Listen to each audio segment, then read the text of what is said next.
Shalom, sean nuevamente bienvenidos a este espacio de Torah. En esta ocasión queremos compartir con ustedes por la conmemoración del ocultamiento del alma del rabino principal de Israel, el rabino Mordejai Eliyahu, quien fue por mucho tiempo un rabino muy importante para la comunidad sefaradí del pueblo judío y también para los demás judíos que, aunque no eran parte de su movimiento, no eran parte de su filosofía, también los recibía siempre con alegría, con mucho entusiasmo, el rabino Mordejai Eliyahu. Provenía de una familia de judíos de Irak. Su familia era una familia de comerciantes de especies que tenían sucursales en la India, en Irak y en Inglaterra.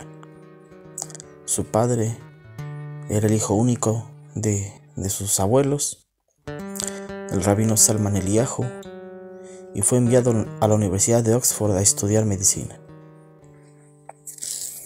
Cuando regresó de Oxford, entró a una sinagoga y vio que esta sinagoga tenía muchos libros y preguntó a un judío: ¿qué son todos estos libros que están aquí? Es la Torah. Pero yo sé que la Torah son Génesis, Éxodo, Levítico, Números y Deuteronomio. Son 5 libros, yo aquí veo 2000 libros en esta librería. Y empezaron a explicar los sabios la profundidad de la Torah. El rabino Salman Eliyahu en ese momento decidió quedarse a estudiar en el Beit Midrash.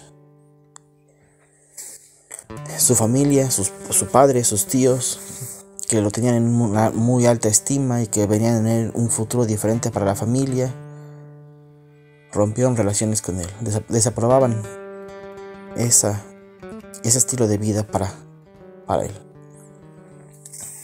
Pero Salman Eliyahu estaba convencido. Dice: yo voy a Inglaterra a estudiar la sabiduría de otros pueblos, la sabiduría del mundo, pero desconozco la sabiduría del pueblo de Israel. Así que se abocó en estudiar profundamente hasta que el rabino Yosef Haim de Bagdad, el Ben Ish Chai, le dijo: tú tienes que seguir estudiando, pero ya no aquí en Bagdad, ya no en Irak, tienes que irte a Jerusalén. Y junto con él envió muchos otros alumnos suyos a Jerusalén. Irak se quedó sin sabios de Torah, pero fortalecieron Jerusalén. Esa nueva generación de sabios llenaron Jerusalén y llenaron Jerusalén de Torah. De esa familia nació en el año que conocemos nosotros en Occidente, en el año 1927, el rabino Mordejai Eliyahu. Cuentan que el rabino Salman en su momento llegó a ser el Rosh Yeshiva de la escuela de Betel, que es la escuela para Mekubalim, para cabalistas.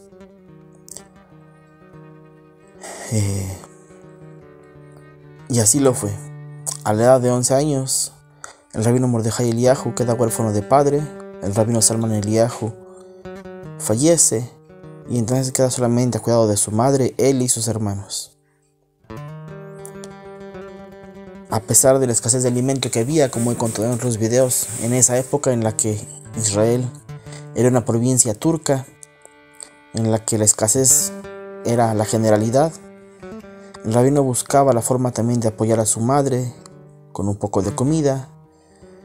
Y cuenta la Rabanit, la esposa del rabino, que cuando lo conoció en su juventud lo vio muy flaco, que se preocupó por él. Dice: este muchacho está desnutrido, le falta comer. Pero el rabino desde joven se dedicó a la Torah. Su tío era el Rosh Yeshiva de la escuela, de la Yeshiva de Porat Yosef, Rav Tzadka, Alaba Shalom, con esa instrucción de su tío, de su madre y con el ejemplo que tenía de su padre, continuó creciendo en Torah. Continuó acercándose a los sabios, a los ancianos, algo que hizo durante toda su vida. Incluso ya cuando fue denominado el rabino principal de Israel, seguía preguntando a los ancianos. Incluso que él era el rabino principal de Israel, decía: no, esto nada más es un cargo político y yo tengo que preguntar con los ancianos de mi pueblo. Cuentan una anécdota que en su juventud, cuando era alumno de la Yeshiva Porat Yosef, Baba Sali, el gran rabino de Marruecos, llegó a Israel. Lo fueron a visitar y al terminar el encuentro con todos los alumnos, Baba Sali se dirigió al rabino Mordejai Eliyahu en su juventud y le dijo: tú te quedas conmigo. Y a partir de entonces el rabino Eliyahu visitaba al rabino una vez por semana continuamente para estudiar con él en Jabruta.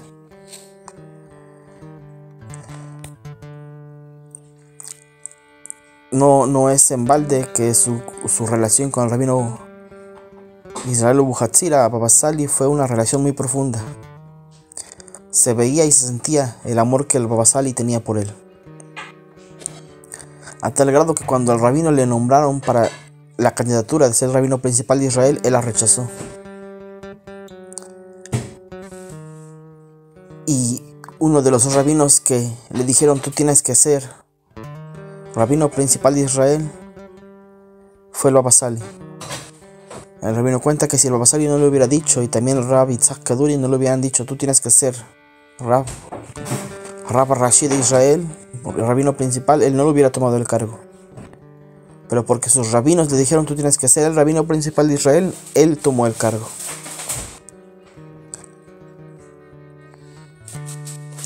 Fue un rabino que recibía a los religiosos y a los no religiosos, a los nacionalistas y a los que también están en contra de la nación,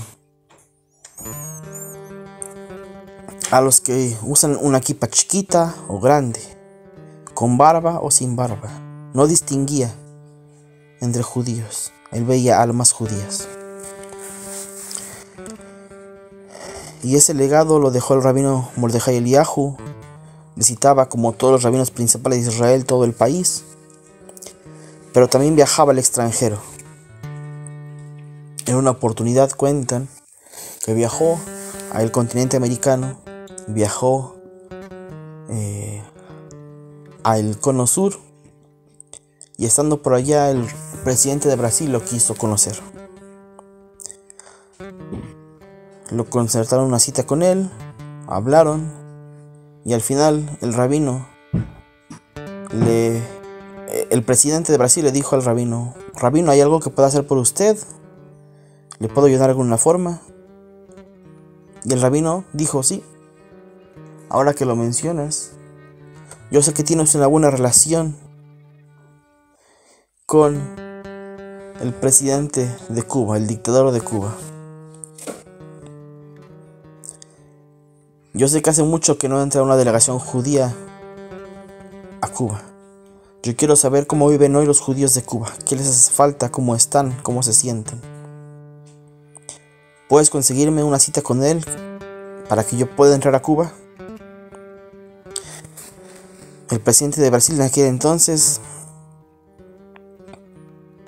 lo consideró difícil, pero ya que él se había ofrecido a hacerle un favor al rabino, le concertó una cita, habló con Fidel Castro, entró y visitó a los judíos en Cuba. También por allá de los años 80 hubo un judío que no era religioso, un judío que él mismo cuenta que era muy alejado de todo lo que era la tradición judía. Y en su trabajo de inteligencia encontró información que perjudicaba a toda la nación judía. La hizo llegar a través de la inteligencia israelí y fue descubierto y condenado a cadena perpetua. Por mucho tiempo él no recibió visitas, solamente sus abogados y algún mensaje de su esposa. Pero cuando el rabino Eliyahu, Mordejai Eliyahu, estuvo allá y se enteró de su situación, él pidió verlo. Y trabajó por mucho tiempo, más de 1 año y medio, hasta que le concedieron entrar a la cárcel de máxima seguridad para verlo. Él se esforzaba por llegar a cada judío, a cada rincón del mundo. Y es por eso que también tenía aprecio por el rabino de Lubavitch, porque el rabino de Lubavitch era la misma misión que él tenía: llegar al último rabino en el lugar más recóndito de la tierra, al último judío. Cuentan los rabinos que cuando él llegaba aquí a las sinagogas de los pueblos, de las ciudades pequeñas, y le hacían una pregunta, él siempre decía: es una muy buena pregunta, pero quiero saber cuál es la opinión del rabino de la ciudad. Quiero saber cuál es la opinión del rabino de la sinagoga. ¿Qué tiene él que decir al respecto? Y le decía: rabino, dime, ¿tú qué piensas? Y ellos dicen: imagínate que tú, como joven de 25, 30 años, estás al lado del rabino principal de Israel y él te pide tu opinión. Te hace sentir importante. Y no solo eso, sino que le decía a la comunidad: tú tienes aquí un rabino. Mi opinión es importante, pero la opinión que tienes que seguir es la de tu rabino, aquí en tu sinagoga. Esa es la opinión que cuenta. Y los rabinos que de aquella época cuentan que ellos sentían cómo se les daba un lugar, cómo se les daba una misión, y sentían esa misión renovada. Cuando falleció, cuentan que fueron 200,000 personas por lo menos los que lo acompañaron en este último viaje. Y muchos rabinos dicen que hasta el día de hoy no han encontrado a alguien que responda a las preguntas que respondía el rabino Mordejai Eliyahu. Este es el mensaje que quería compartir con ustedes en esta ocasión. Espero que estén bien donde quiera que nos acompañen, que tengan buenas noticias, un refuah shlema, curación completa para el pueblo de Israel y para las familias de la tierra que piden por la paz sobre Israel. Los esperamos para un próximo encuentro de Torah. Shalom.